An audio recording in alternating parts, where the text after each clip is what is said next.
And that was 5.94, that jump. Well, the men's 100 metres, and in the yellow top is the man of the moment, Jason Gardner. But there's the full lineup: Adebowale, Ademoyewo of Wales, he's guesting in lane 1, Jamie Cool in 2, Bradley Williams of Wales in 3, Jason Gardner, guest, in 4, Donoghue of Ireland in 5, then Nick Smith, the Scot, in lane 6, Ryan Oswald in 7, he's from the development team, and Pat Swan in lane 8. Well, this young man, Adebowale, Ademoyewo of Wales, got a best of 10.63, but that was back in 2005. He also had a windy at 10.55. Not sure he's in that sort of form at the moment, but he's got the inside lane.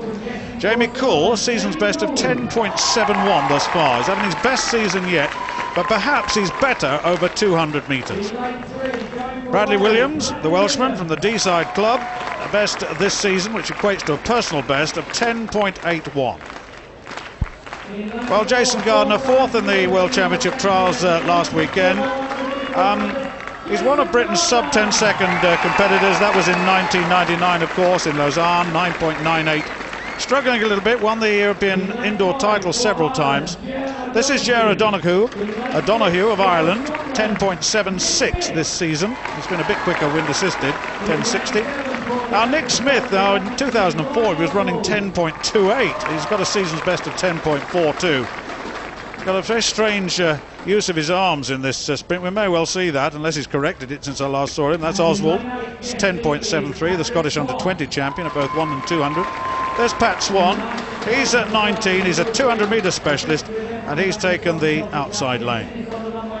Well, Jason, European indoor titles in 2000, 2002, 2005, and again in 2007. It wasn't a great start to the season. He had to develop into that peak in the European Indoor Championships. 4th in the World Championship trials, as I said last weekend, but he's always there, and I would think eventually he will go and join the squad in Osaka, the relay 4x1 squad. Of course, he is an Olympic gold medalist with that relay in Athens in 2004. So the men's 100 metres.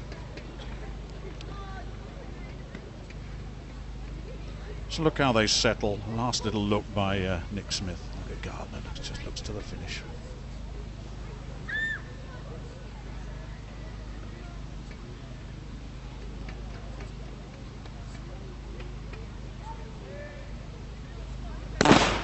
Well, no problem with the start this time. Jason Gardner get away well here, and on the near side Nick Smith going well too. Gardner and Smith, these two. Smith is really putting the pressure on, but Jason Gardner coming away. Nick Smith in second place, and right on the far side I think Jamie Cullett was from the Petrevi club getting into 3rd place, and the time 10.41. It went with the form book, certainly it did. I expected Nick Smith to put the pressure on early on, he did, but really there's a bit of class in Jason Gardner. He really is a man who is a great ambassador for not only the sprints but for British athletics. Is a well-spoken young man who always conducts himself well, works well with the youngsters. You've seen that already today. But let's just have a look back now at the full 100 metres. Yes, Jason there, 4th from right in the yellow, gets up early.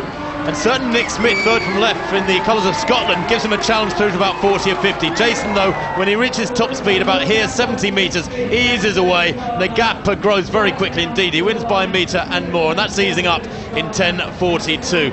Delightful fellow Jason. I think he's been forced into an early retirement, Stuart. He's referred to it several times this season, being forced into it early.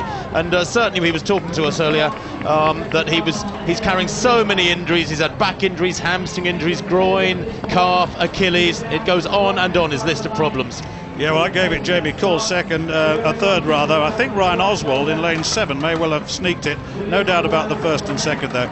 Look how relaxed he is at this stage. The face just bouncing, shoulders relaxed, beautiful use of the arms, and right high on the toes, hips high, and that's classic sprinting. Lovely run by Jason Gardner.